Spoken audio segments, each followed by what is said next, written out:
Mesdames, Messieurs, le 20h, c'est parti pour la grande édition du soir. Bonsoir à tous et à tous, bienvenue à la une de l'actualité. Ce soir, en prélude à la 136e édition du pèlerinage marial de Popenguine, le président Bassirou Diomaye Diakhar Faye a rendu visite à Benjamin Ndiaye, archevêque de Dakar. Il a exprimé sa profonde reconnaissance envers sa communauté catholique. Son discours dans ce 20h. Et Ousmane Sonko a dirigé ce samedi 18 mai le premier conseil interministériel dédié à la préparation des examens et concours de l'année 2024. Lors de ce conseil, 19 engagements ont été pris, incluant des mesures relatives au convoyage et à la sécurisation des épreuves, ainsi qu'à la protection des centres d'examen. Ces 19 engagements à découvrir dans un court instant. Pendant ce temps, la justice sénégalaise se prépare à un changement majeur, conformément à la vision du président de la République lors du Conseil des ministres du mercredi 17 avril 2024. Le président Bassirou Diomaye Diakhar a annoncé une nouvelle mesure visant à réformer le système judiciaire avec des concertations prévues le 28 mai prochain. Et 131 migrants sénégalais sont attendus au Sénégal à partir de ce mardi. Ces embarcations sont arrivées au Maroc les 26 avril et 1er mai 2024. Les raisons de ces rapatriements dans ce journal. Notre reportage du jour focus sur ce plaidoyer pour les homosexuels à l'UCAD.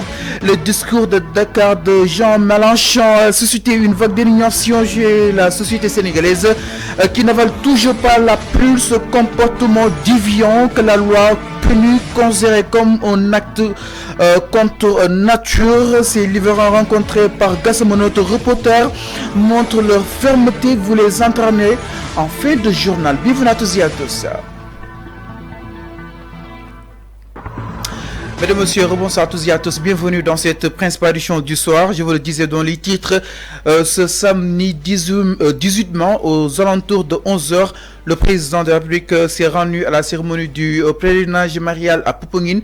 Cet événement religieux très populaire parmi les catholiques sénégalais se tient annuellement et accueille chaque année de nombreux officiels sénégalais. Le président Bassirou Diomaye Diakhar Faye était de la présente et a exprimé sa profonde reconnaissance envers la communauté catholique. Le président que je vous propose d'écouter. La reconnaissance que j'ai pour la communauté catholique.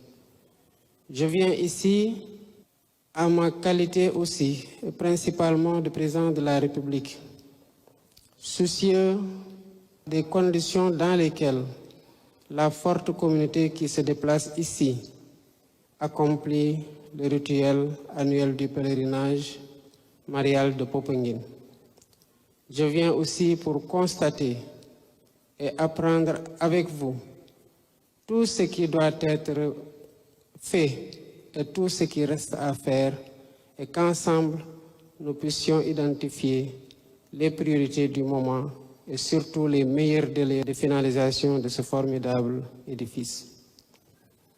Monseigneur, je viens dans le contexte de la fête de Pentecôte, qui est une fête importante pour la communauté chrétienne du monde entier, mais qui, ici au Sénégal, donne l'occasion à la communauté catholique, chrétienne, de se réunir ici et de célébrer la Vierge Marie. Monseigneur, vous savez que la fête de Pentecôte ferme un cycle de grande spiritualité qui part du carême, de la fête de Pâques, en passant par l'Ascension jusqu'à la fête de Pentecôte même. Donc une période de forte spiritualité, mais une période aussi qui consacre au Sénégal un événement central où des milliers de fidèles viennent communier, où des milliers de fidèles viennent partager des moments de ferveur spirituelle et de solidarité qui sont essentiels pour le devenir de notre nation.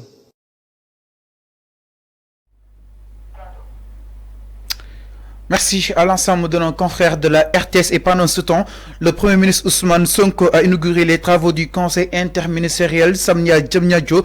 Cette rencontre importante vise à organiser les examens et concours dans le domaine de l'éducation pour l'année 2023-2024. Lors de ce conseil, 19 engagements ont été pris, incluant des mesures relatives au convoyage et à la sécurisation des épreuves, ainsi qu'à la protection des centres d'examen. Ces décisions vise justement à garantir la transparence et l'efficacité des processus d'évaluation pour tous les élèves et candidats concernés. Autre chose dans cette édition, c'est la justice sénégalaise qui se prépare à une réforme majeure. Conformément à la vision du président de la République lors du Conseil des ministres tenu ce mercredi 17 avril 2024, le président Diomaye Diakhar Faye avait annoncé une nouvelle mesure visant à réformer le système judiciaire avec des consultations prévues le 28 mai prochain. Cette initiative, alignée avec ses promesses de campagne et son discours à la nation du 3 avril 2024, a pour objectif de moderniser et de réformer la justice sénégalaise.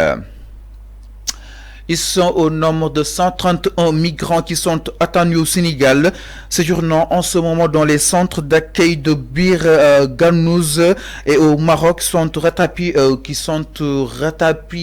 répatriés justement au Sénégal à partir de ce mardi. Ces embarcations sont arrivées au Maroc les 26 et 1er mai 2024, qui signale que le premier convoi quittera le poste frontière le mardi 21 mai 2024 à 10h et arrivera à Saint-Louis le lendemain en début d'après-midi.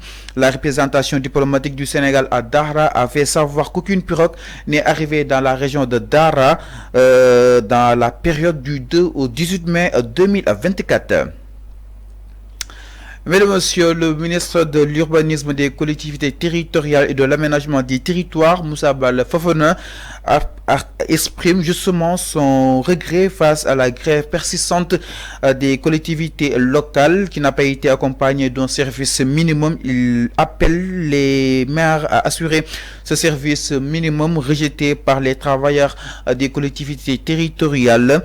La situation pose un dilemme pour le ministre avec ses 16 000 agents demandant une augmentation de salaire qui représenterait une charge budgétaire de 21 milliards par mois. Il appelle les syndicats à engager des négociations pour trouver une solution à cette crise. Arrivons à notre reportage du jour, mesdames et messieurs. La société sénégalaise n'est pas encore prête justement à accepter l'homosexualité. Les Sénégalais ne veulent toujours pas les propos tenus par Jean-Luc Mélenchon. On fait que la loi punit considérée comme un acte contre nature. Ces livrants rencontrés par nos équipes sur place, ils restent fermes. Nous les écoutons au micro de Gassama et Babs. Vraiment, certes laïque, mais ces pratiques de contre-nature, vraiment, bon, nous ne le cautionnons pas. Je suis vraiment d'accord sur sa position et que je vois très souvent les gens postent des posts sur les réseaux sociaux disant qu'il n'a pas été clair sur les propos devant Mélenchon, si je ne me trompe pas. Mais en fait, ce qu'il a dit a été clair. Et qu'au Sénégal, nous n'accepterons jamais ces pratiques contre nature s'y appliquent. Et nous ne l'accepterons jamais. Je suis parfaitement d'accord sur sa position. Bon, concernant l'opposition sénégalaise, bon, vous voyez que souvent, ils ne mènent pas des actes basés sur des idées claires. En fait, vous savez, au Sénégal, on est dans un pays dont tout le monde ne parle pas la langue française. Donc souvent, ils utilisent des postes chez gens. Surtout les discours sont faits en français, ils utilisent des postes pour essayer de camoufler la population, leur faire croire que le leader a fait cela, alors qu'au fond, c'est pas ça. Merci beaucoup à Gassama. Nous restons toujours avec vous pour la page internationale. C'est tout de suite. Au Sénégal, migration irrégulière, 131 migrants sénégalais rapatriés du Maroc à partir de mardi prochain. 131 migrants sénégalais séjournant dans les centres d'accueil de Bingandou au Maroc seront rapatriés au Sénégal. Ces embarcations sont arrivées au Maroc le 26 avril et le 1er mai 2024. Selon l'agence de presse sénégalaise qui signale le premier convoi quittera le poste frontalier de Guingarat le mardi 21 mai 2024 à 10h et arrivera à Saint-Louis le lendemain en début d'après-midi. Et puis hors de nos frontières au Rwanda, Paul Kagame a présenté officiellement sa candidature à la présidentielle coup lancé pour la période électorale. Le dépôt des candidatures pour les élections législatives et présidentielles est ouvert depuis vendredi 17 mai et jusqu'au 30 mai. La commission électorale renseigne RFI. Dès vendredi matin, le chef de l'État, Paul Kagame, investi par son parti pour briguer un 4e mandat à la tête du pays. Au Niger, la Banque mondiale annonce reprendre les décaissements suspendus d'après le coup d'État de juillet pour relancer d'importants projets d'après RFI. En France, une centaine d'avocats manifestent à Paris en soutien à leurs confrères tunisiens. Ce vendredi, selon RFI, au Sénégal, migration pour la page internationale. Et voilà, c'est tellement mais fin à cette présente édition. Mesdames et messieurs, merci beaucoup de l'avoir suivi, mais également l'ensemble des équipes en régie et de la rédaction. Bonsoir de nos programmes sur Sénégal 5 TV. Bonne soirée à tous et à tous. À lundi, Inch'Allah, pour d'autres infos.